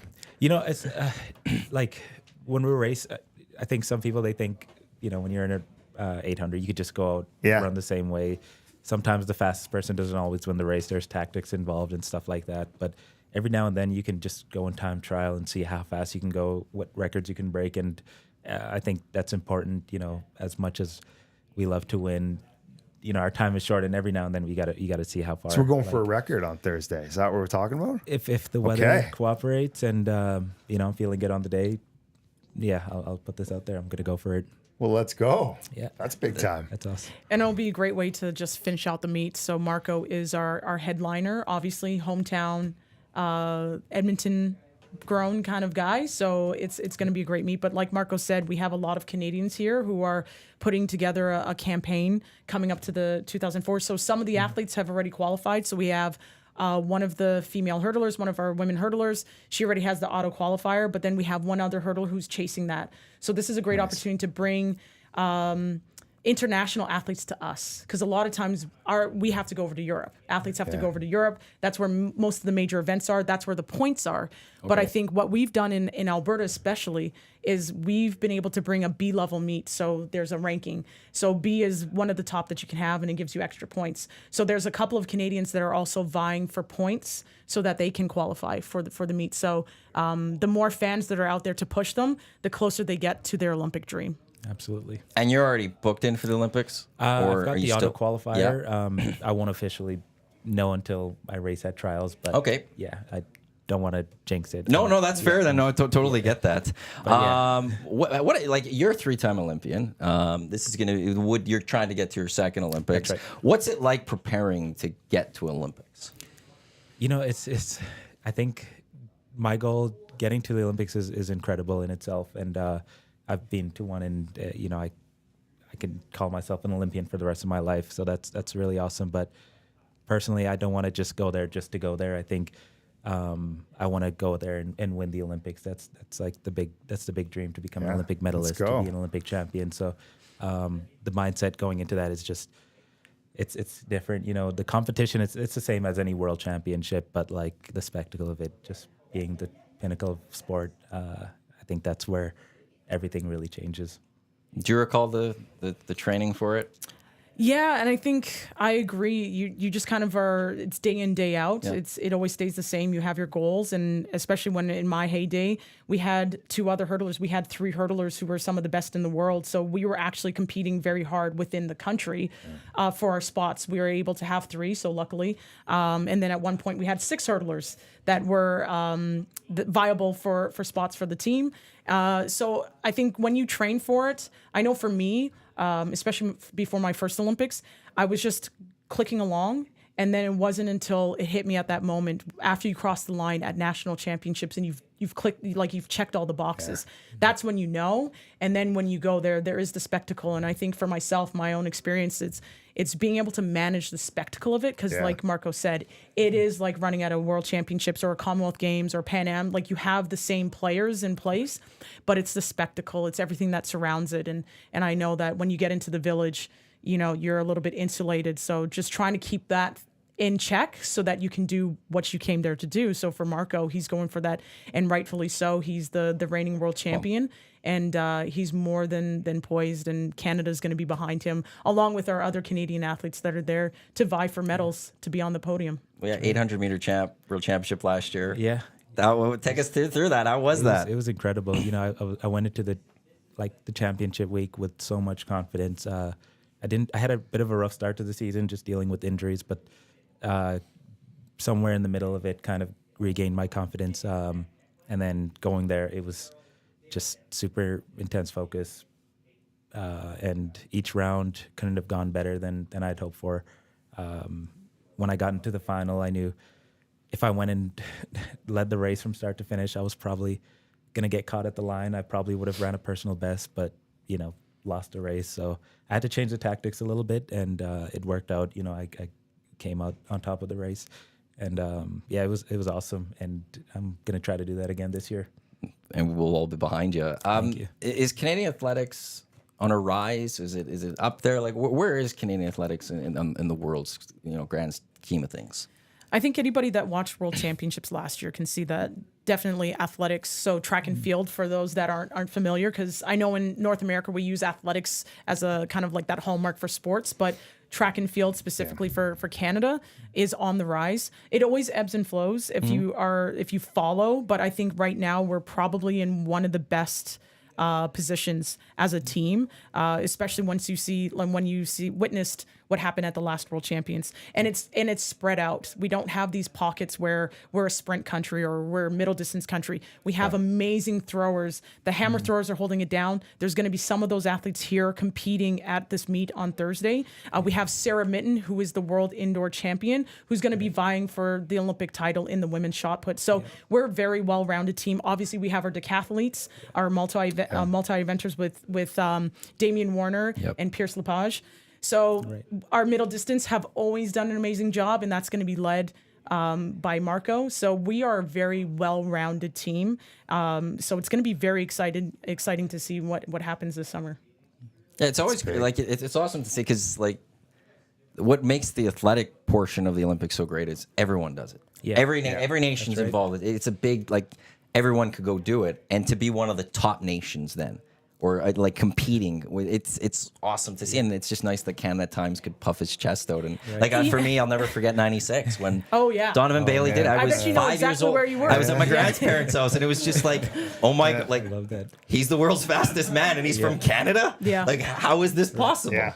I don't know if there's a prouder moment to be a kid. Like that was up there. That's awesome. That was definitely up there. And then you springboard off of that remember when there was that talk about who actually is the fastest man in the world, because I remember the 150. And the 150 I remember the in 150. Toronto. I mean, that was another very proud moment. And totally. I think like where hockey fans were now all of a sudden big time track fans. Yeah. So we've had our moments, and I think we're now on the rise where we see a variety of athletes that we can cheer for at the Olympics. I would say, yes, it's a sport that a lot of people can do, but also we have to remember that we have the most amount of medals on the table for our country. Track and field has the most medals on the table, and I think Canada can get a lot of the medals that can bolster. Like soccer, I know that's called the most beautiful game or whatever. Yeah. They vie for one medal. Yeah. Whereas the Canadian track and field team will be vying for X amount of medals, both on the men's and the women's side. Well, and just Olympics in general, like, and then we have the women in the pool, which there's a lot of medals there too. Like, and it's There's like a lot of medals up for grabs in the pool. You know, Summer Olympics, it's Canada historically hasn't been in the past always racking in medals, but now we're looking, and we're excited about Tokyo. Now we're excited about Paris, because there's a lot of potential for medals and a lot of potential for hearing the Canadian anthem, which is just amazing to see. Yeah. Like, the Winter Olympics is wonderful and it's great, but again, it's 80 some nations participating. Yeah, this is everybody, man. This is massive. When does it start for the, like, do you go right into the track events right away? Usually it's pretty quick. They're second half. Oh, okay. So Because isn't it swimming and then athletics? Swimming, gymnastics are kind of like in the beginning. Right. So, but then track finishes it out. Yeah. So how does the schedule work? So we know on Thursday, the MT Invitational, this is a massive meet. So how does it goes this one, then what's next after that, the Olympics, just so everyone can kind of... So the next, I guess, big meet would be the Olympic trials in Montreal. Yeah. That'll be the last week of June. And then after that, some people will still have a few more races. I've got a race in Europe, and I'm just going to stay out there for the rest of July. When you're going out there, training camp and all that. So before the trials, this is kind of... this is the big one, though, right? The last, I guess, tune-up or, I guess, tester. Cool. Before the... now once we hit trials, those races really count. This one will be more like an experimental. I still want to win, of course. I want to win in front of the home crowd. I want to put on a show, but I'm going to try something that I haven't tried before. So I know Marco's not letting it out of the bag because we do like it's a surprise. I heard, and I'm very excited. Like if and the thing is, it's a great opportunity for people to see this firsthand. The track at Footfield is a nice intimate setting. It's not this big stadium where you won't be able to see. Like maybe even at some parts of the track so close that you could potentially touch somebody. I don't recommend it, but don't hurt our athletes. Just paint the picture. I love you painting the picture. We want them in Paris. I'll give you a high five mid-race. Yeah, I think. I mean, I caught wind, and it's very exciting. What Marco is going to try to go. Like some of these things that you see it from afar, but to see it live, it just gives you a bigger appreciation of what these athletes do. So I mean, seeing Marco finish off the meet with, I'm excited to see it. I mean, I'm biased. Obviously, I'm a huge Marco fan, but 2 ways: either we run fast or crash and burn. I love it. I love that mentality. That's great. Well, that's when you're trying something. It's you got to go for it. And get out of your comfort zone. It's not the Olympic yet, so this is where you work out on things. The schedule's great. Like there's so many different events for people to come check out, right? Absolutely. So there's going to be a build up. Like every track meet, some of them go really long, but this one it'll be a few hours, so you could sit down and enjoy one meet after, or one event after the other, and then it should be a good couple hours. And just for a couple info on that, yegtrackandfield.com, yegtrackandfield.com for tickets. Taking place this Thursday at Footfield. There's also going to be food trucks, so you'll be able to grab a bite while this is happening. And this is all it's starting at 1-ish or something like that. Yeah, is that 1, 2 in the afternoon. And it's not a long thing. And so for those that are like, oh, the Oilers play that night, this is all going to be planned within that, so you listen, I know the Edmonton Oilers, they need some energy, and I think track and field will start out. We already have some champions here, so maybe we can give some of that championship energy over to the Oilers. So it's a full day of sports that you can do with that. It's exactly another sport day in Edmonton. We're having a lot of those right now, so it is awesome. Both of you Edmontonians are from here, so for you, what's it like racing? Getting a chance to race in your hometown, and for you, what's it like to see an event like this come to your hometown? I'll start with you, Marco. Yeah, I grew up in Edmonton, but now I don't train in Edmonton, so it's nice to come back every now and then, and being able to compete in front of the home crowd, in front of my family. It's just a special moment. I travel all across the world. I compete in just about every other continent, but nothing is as special as racing here in Edmonton. And yeah, I'm just super, super excited and looking forward to it. Yeah, I agree. And this isn't the first time. Edmonton's always had a little bit of a history with high performance sports. When this event used to be called the Donovan Bailey Invite. I remember coming back in 2013 and matching up with Lolo Jones, who at the time was one of the best hurdlers. Yeah. So this is not new, but we want to make sure that the momentum continues to keep growing as the sport of track and field continues to keep growing within Canada, and we have these amazing athletes we want to highlight. So it's a very unique experience. I know we're a hockey city. I know we're a hockey country, but track and field should be your summer sport, and this is the way to get into it, to see athletes, and not only just athletes that are going to be competing at the Olympics, but also athletes that will be competing at the Paralympics. We have Amanda Rummery, who's going to be competing. She's a Paralympian or an athlete that's looking to go to the Paralympics that's later on in Paris after the Olympics. So it's a great opportunity for athletes and parents to see what their kids potentially could be, because it happens in Edmonton. Marco's a testament to that. Myself and other athletes, the two of you. Yeah. Easy testament. Ross Shepherd T-Birds over here. Yeah. T-Birds represent. Yeah. Got to represent. Sorry, Marco. T-Birds in the house. I know. You guys are... What high school are you? I was Oscar Romero. Okay. West End. AOB. I'm all bummed by myself over here with all of that.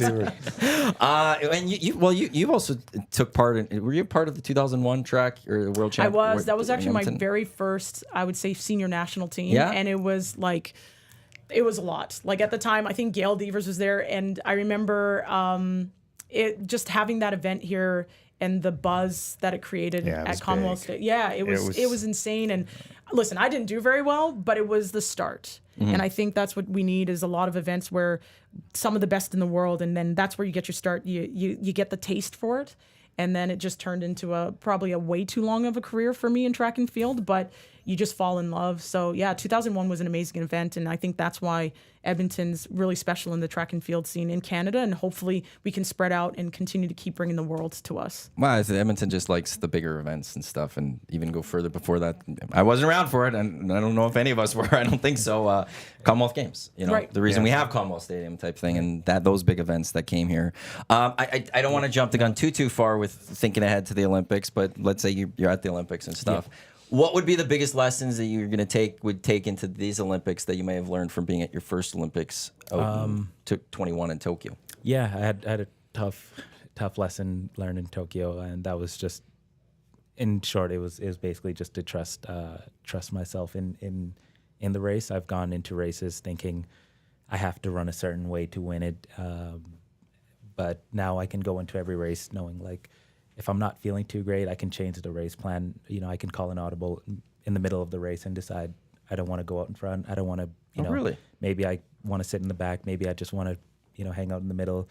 And I think that just came from experience, from the confidence I've gained over racing. I've had to lose a few races to learn that. But now I'm going in with so much confidence, and I know whether it's the first round or the final, regardless of who's in the race or what the conditions are looking like, I can basically just run the race however I see fit, and I'm sure it's going to work out.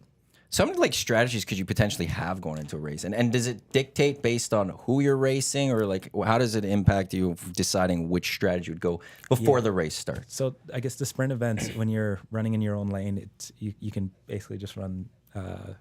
I guess your own strategy, Angela. I mean, you just kind of go all out. Right? You just got to go. Yeah, there's no strategy other than the 800 is interesting because it's the fastest race where we share lanes. So after the cut in, everybody runs in lane one. That's the shortest distance around the track. So it can get a little dicey. You have 8 other guys, sometimes even more in the field, and you have to be careful just trying to figure out who's going to break the wind, who's going to sit and kick, so depending on who's in the race, everybody has their strengths and weaknesses. I like to try to, be an all-around athlete, knowing that I can run the race anyway, but that just comes from training and getting these reps in and, strengthening your weaknesses. And, but yeah, the tactics are very important in middle distance and distance races. So that your competitors don't know which way you're going to come at them, right? Yeah, there's a little bit of mind games. Tip them off, right? No, not at all. That's why he's not going to say what he's going to do. He doesn't want people to know. I don't think anybody's listening. You're like, I can win a bunch of different ways, right? We'll see. I think you do have a huge advantage when you're the fastest in the field by a certain amount. Going into the World Championships last year, there was maybe 4 or 5 of us who were all within maybe half a second of our PRs. So it would have been risky, to go out and lead the race. But we'll see what sort of fitness I'm in going into the Olympics. If I know I'm far ahead from the rest of the competitors, I can basically just go out and try to win any way I see. So now, from a casual sports perspective, a lot of people, they just focus on the Olympics. They don't focus on everything else. Gotcha. Is it a cycle always focusing as athletes towards the next Olympics, or is it just the next year that you guys are looking at, or is it a combination of both? You just focus on the next year, but in the process of getting ready for the next Olympics? Yeah, I think, from when I was going through it, I think it depends on the personality. Yeah. I think we often live in the 4-year cycle because the Olympics is the biggest event for us, for a lot of sports. But I always went year by year because you never know when it's going to be your last race, right? Yeah. So, and I always personally took any opportunity I could get, whether it be on Commonwealth Games, Pan Am Games. So we're lucky as Canadians because we do have those intermediate meets. Obviously, the Olympics and World Championships being the top tier, but we still have the Commonwealth Games, which tend to be fun because you take out the Americans and some of those other countries, and then the Pan Am Games as well. So I always took it year by year. Yeah, I like. Angela just said, I every year I want to race towards something. I want to be chasing a major championship. Because of COVID, we've had to sort of condense the schedule with back-to-back World Championships and then the Olympics. Yeah. And we'll have a World Championships again next year. And I think they're planning something for 2026. So every year since I've been a pro athlete, I'm going to have a major championship. And that's just the way I like it. I think you always want to have one big major competition. Yeah, it never really stops, right? When is the downtime? Or does it In just the kind of past, depend on? It's been like I guess you could say you'd have World Championships, Olympics, World Championships, and then an off year. Yeah. I haven't experienced that before, so You haven't had the time off yet. The I don't pandemic think changed there that. is any time off. I mean, we get a few, weeks or however much time you want to take after the season, and then you get right back into it. And personally, that's just the way I like it. It feels like any other sport. You have the season, and then you've got your downtime, and then you just repeat again the next year. Well, if this event could kind of turn into always leading up to something, right? Yeah, if it'd this be kind of awesome. builds guys up and you can get athletes from all over the world and really showcase it here. So whether we're talking about World Championships or Pan Ams or Commonwealth or whatever it is, right? Yeah. I think that's pretty cool. Kind of And it build makes that legacy. it makes the 4 years go by quicker because especially, and I've been on the receiving end of not doing so well at an Olympics, and it can be very devastating because you have to wait 4 more years, and within those 4 years you don't know what's going to happen. But having another event like a World Championship coming up on the tail end of an Olympics, it helps. And then also if you're on the receiving end of being a champion, you know what I mean? You can relax and just take those events that come after the Olympics a little bit easier, experiment, all that kind of stuff. So, I mean, whether you do very well at the Olympics or you don't, you have those other meets to kind of make sure that those 4 years don't seem like an eternity. Yeah. Did you have an inspiration or something that maybe got you into the running, or as you've been into running that, Yeah, so I you wasn't admired? really big into running in high school. I played basketball, and then my last year of high school was in 2016, and I just decided to jump in the track, join the track team for fun. My coach convinced me to do the 800 and 400. So, before the first race, I didn't know what to do in an 8, so I just YouTube 800 meters, and of course, But not Good till on grade you. 12, not till. yeah, no, I didn't. That's know. YouTube crazy. for everything. Yeah, Because you're World Championship once. That's literally, I crazy. still do it to this day. But the first race that came up was the world record race in London, and that's to this day the greatest 800-meter race of all time. It's incredible, and the guy who won it, David Rudisha, is the current world record holder, and he just led the race start to finish, went out super fast, and nobody could hold on. And I was just thinking, I guess that's the way you have to run it, So I've been trying to model my race after his. And of course, that same 2016 year was the Olympics and Olympic trials, and I watched Andre DeGrasse in Edmonton at my first junior nationals, and just seeing all these Canadian athletes, I was almost starstruck, knowing that I could be like them one day, and after all this time, here I am. It's pretty cool how fast things change. Race day prep. Do you get amped up? Are you a music guy, or how do you get going ready for race It's day? a slow build up, from the week of. I start to do my mental preparations, just visualizing success, and the day of, I like to start my mornings relaxed. Like to a lot of downtime. Like to watch movies if there's a lot of time in between before the race. But as I get into my warm up, I like to start maybe start with a slow playlist, and then more up tempo music when I want to get up. I like to take caffeine as well before the race. It just sort of wakes me up and has me feeling at my best. But yeah, it's just a slow build up, and then once that gun goes off, I want to be feeling super activated and excited and ready to go. Do you remember your routine? Or did you have one? I mean, I would say I was more of a nervous runner. Yeah. So I would have to be calm. So no death metal on my playlist because that would just send me. I didn't do caffeine because it also would send me. So I think it just depends on the athlete. But you just have your routine, your warm up. I know for hurdlers, it would be a little bit difficult because we'd have to hoard hurdles because some hurdlers have different drills that they like to do beforehand. But a lot of times, just get into your routine. If you don't have hurdles, then guess what? It's a sprint. So just be sprint ready. And yeah, I know for me, it was just calming the nerves and self-talk. So same thing though, every single time, just try to kind of keep all the elements the same so it doesn't feel so foreign. Last one then. Does it still get you? And now you're still active though, but going that you're Olympians. Like, does that still, like, does it ever hit you still a moment like, I'm an Olympian? it's Like, pretty cool. that's an amazing thing. Like, not a lot of people get, like, that's a cool thing to say is, I'm an Olympian. Like, me, when they were asking who's on the show today, the other show is like, we've got some Olympians on it. This is like, I think everyone else, like, it means quite a bit. It's so cool. Do you guys have that feeling still where it's just like, I was an Olympian. Did you or put that like, behind your name? Don't put like the OL. OLY, yeah. That's pretty sick. I had to do that. It's weird. I feel like It's like PhD. Yeah, except you'd Well, want this was cooler. That's funny. I think because I'm still in it, it's weird. Like things go by so fast, and I'm always thinking about the next thing. I was just talking to Angela and Jeff earlier. After the World Championships, I was already thinking about, the next year, and you still want to enjoy these moments, but I don't think like I'll be able to truly look back and enjoy it until I'm done competing. But yeah, it is pretty cool going around and being able to call myself an Olympian or saying like world champion too. Yeah, world World champion. like that. Yeah, like that's that. I like to just throw that in. Little Dub C behind the name. That's not bad either. The necklace that he wears is a little bit different than everybody else. No kidding. Like, yes.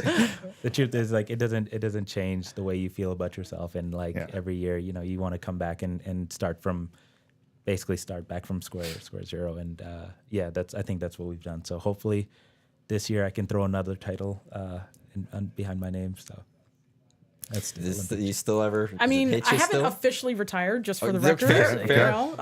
I mean, I probably should. My body's saying, "What are you doing?" But the mind is, I think, and that's the thing. Your mind always just kind of remembers. I think for us, a lot of times we run in the same circles of other athletes that are at that level, so it just kind of seems like not normal. Like obviously, we are dedicating our lives to something that a lot of people is just not for them. But I think, being appreciated and, just like when people go, man, that's really cool, that it's just a testament to the time that you've put in to something, to your craft, to your art, to something you're passionate about. But for the most part, it's like, yeah, I did something cool a few times. And, but for the most part, just 3 times at the Olympics. I mean, but in all honesty, like if, my friends who never were involved in sport at that level, like I'm still just Angela, right? Yeah. And I'm sure the same thing for Marco. So, and we run in the same circles of other people, and we get to know other Olympians, and we all have quirky personalities. We're very diverse in our tastes and everything. It's just that we're also highly obsessed with something, and we get to hopefully the highest level we can, and be able to represent our country, our family, our friends as best we can on a stage. So I think more than anything, I would say I just feel lucky because I just had the circumstances that allowed me to pursue this sport at the highest level and hopefully represent as best as I possibly could. And I don't know, I don't want to speak for Marco, but he's Marco. He's a great guy, but he does fantastic things on the track. So. And you played basketball, but do you follow it at all? Still? Oh, of course. Who's your team? I'm a Mavs guy. Oh, I'm Mavs sorry. guy? Is there a chance? Do they have a chance to come back? Another Ross Shepherd T-Bird, Jermaine Buckner is an assistant coach. He's gonna really? bring back. I didn't know that. Yeah. Oh, what's up, goodness. T-Bird? It's no big deal. No big deal. But they're gonna. They're gonna. Can they? Because they haven't played at home yet. They haven't played in Dallas. But neither have the Oilers, Exactly. So that you can make the comeback. So you need the home team to win. Exactly. Yeah. I'm hoping they can. I'm hoping the Edmonton can, of course, too. But yeah, it's going to be a good series, I think. So what we've got, the Edmonton Athletics Invitational, YEGtrackandfield.com, 100-meter, 800-meter hurdles, pole vault, a lot more. The Athletic Canadian National Track and Field Tour. It's coming to Edmonton this Thursday. This week, forecast looks really good as well. YEGtrackandfield.com. Always yes. Yeah. Knock on the wood and stuff. Yeah. Last week we were looking at the Elks game ahead of time. The forecast looked great until like 2 days before. And I was like, oh crap. Angela, Marco, really appreciate you guys coming in. Thank you so much. And all the best. And all the best. Good luck in getting to Paris. And if you're there, all the best in 800 meter and stuff. Thank you so much, Matt. Thank you very much. And we just have to wrap up the show a little bit here. So the show never stops. But nice to meet you. Thank you, guys. Thank you very much. We go way back. We do go way back. Yeah. Oh. Hey, Mark. This is the EST Hangout presented by Two Hoots Hard Iced Tea. Matt Iwanyk, Clarke now with you here, and thank you very much again. Live on EdmontonSportsTalk.com, tune in, iHeartRadio, as well as those watching on YouTube. Angela Whyte, 3-time Olympian, and then Marco Arop. He's the 800-meter champion, which is pretty sick, man. Pretty cool to see that. Well, and from Edmonton. Local talent, too, like I that. absolutely love anything when it comes from Edmonton, too, because like Chuba Hubbard going to Carolina Panthers, drafted in the NFL, that's absolutely incredible. Alphonso Davies. He's doing his thing. We got the world champion in the 800-meter. And to me, like, there is something about athletics where, if you're...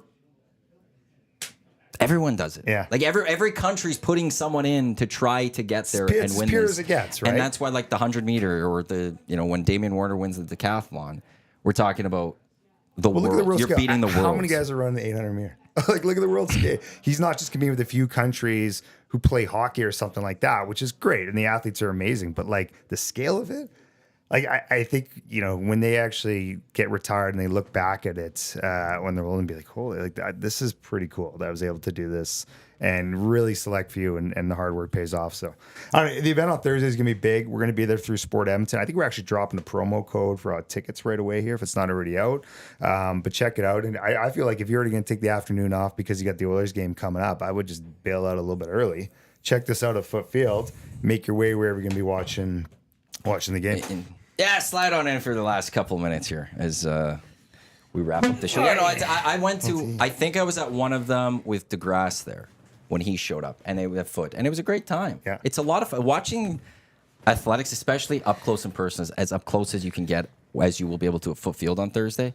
It's unbelievable to watch. How fat? Like when you see it in person, you're right there. It's like being courtside at a basketball game or something, man. It's a whole nother level when you see it. We were talking track out there from junior high, elementary days, and just reminiscing about all those memories. This is great. 4x100s and everything. Yeah. Well, you went into more competitions because you could miss more school at the meet that day, right? You wanted to be in more so you could miss more time. And I was okay with the triple jump, but I was more of just a runner. Like I like the... Me too. Yeah. Built for speed. Yeah. Well, yeah. Or I could do the distance a little bit. I'm not. I'm not going 800 against Marco. Not throwing that one out there. No. But I like the pace I could on do that those is crazy, right? That's you don't realize. So when you you're doing it in high school or junior high, and you're just going like 400, you're like, oh, okay. But then to actually run that fast and maintain it, Like if you're going cross country, you're running 5K, 10K, whatever, you can keep that just at a regular pace. But to run it that fast across the run, I'm also just stunned by the that there's like this full strategy and that playing blew me with away. it. Like that's just is so weird to me. I just would have figured you just get down and you start running or something, right? Like I never actually really you're tired. I've never really just well that's like you go and you deal with your pace or something. I didn't know you could try different things and stuff like that. But that's why that's what I was asking. So he's gonna start this race. Like, no, you go ahead. No, you got it. You guys go ahead. I'm just gonna chill back here for a little bit, and I'll see you when I see you. Or the other way around, and they'll be like, okay, that's how he runs. I know that's right. No, I'm actually just gonna blow by you to start it, and then I might slow down a bit and then blow it again. Like that is a bit of a mind fuck. I love watching those sports with the different strategies. What was it? I think it was it speed skating? Speed skating you can do. But there was one person who she went super fast, right? And she got behind everyone. She just went out the gate and got behind him, and then went behind them with the wind. But then they went so many laps, everyone forgot that she was behind them. So they all finished. She was the bell rang for one lap left, but everyone else had to do two. Yeah. But because she only had one, the bell rang. So everyone sprinted hard to the end.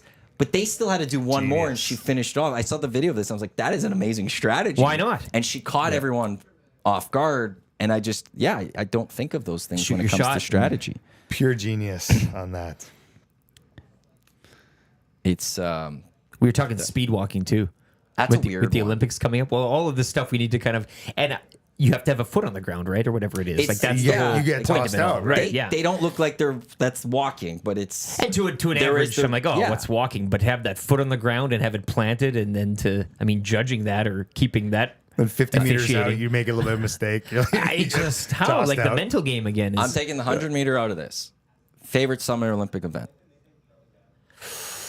Because the 100-meter is the marquee. It's the one Breakdancing? we all. They don't have that. Not yet. Isn't I don't that think is so. supposed to come soon? Well, we're getting flag football in 28. Yeah, skateboarding's in it already, right? It was last one, and it was awesome. Yeah, I'm all for that stuff. And Well, they drop like what 4 or 5 kind of ones they try every Yes. Olympics, and they might stick, they might not. I mean, I love basketball. I mean, like Yeah, that's gonna be, and now because it's so global, it's gonna be cool. I like golf too, man. I think playing Yeah. golf and actually making that a legit tournament. You know, guys, it doesn't matter what league or whatever you're playing in. It's great. One, and there's a limit of nations. Like the Yeah. Americans could only send 2 golfers. It's not a field of a bunch of Americans. Yeah. Like it's actually broken down really nicely. well, and I know basketball is like, I mean, that's your thing. And when you think of the Olympics, yeah, basketball. Liking soccer as much as I do, I hate it Yeah. at the Olympic stage because it doesn't really translate to Yeah, what you it want doesn't. best on best. A lot of Yeah. people just Well, it's an under Olympics. 23 tournament as well. Nobody cares. And you're allowed, though, 3 It's only overagers. 23. I didn't know that. Yeah, but you're allowed to take 3 overagers.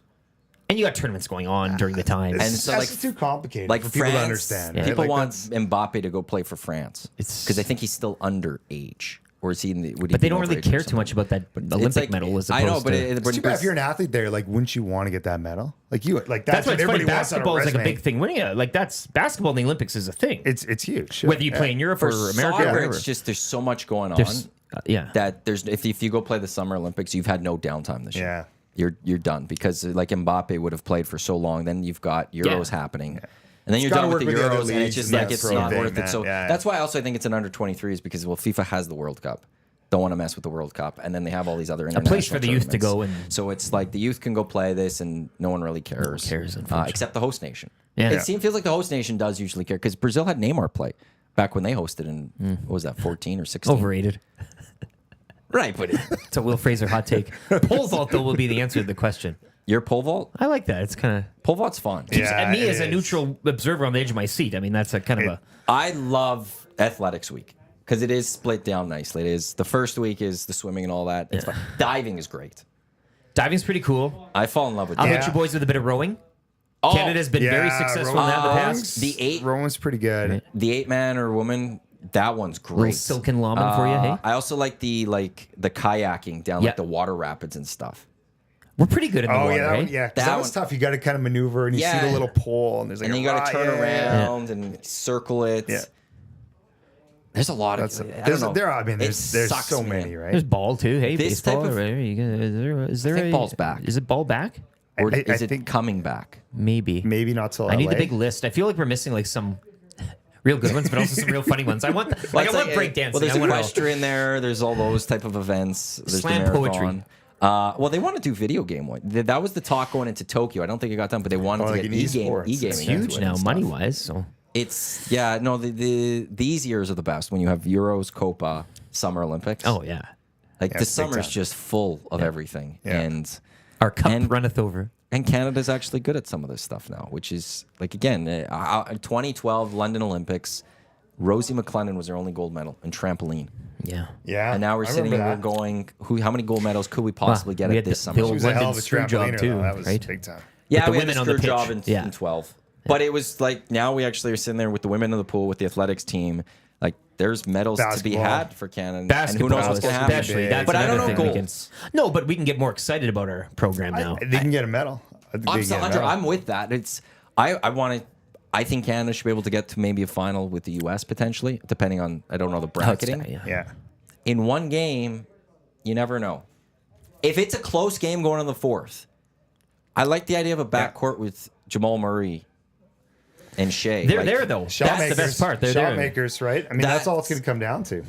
That's not bad. And we do have a big boy in Kelly Olynyk and stuff. And it's like it's This conversation is nice. The fact that we can talk about best them. we- is- We like, can that's actually talk big. about having the best Canadian Are they players gonna podium or are they gonna- play yeah, yeah. in an event like a this. best of 7 between Canada and the U.S. I will take the U.S. winning a best of 7. That's a hot take. Yeah, I would.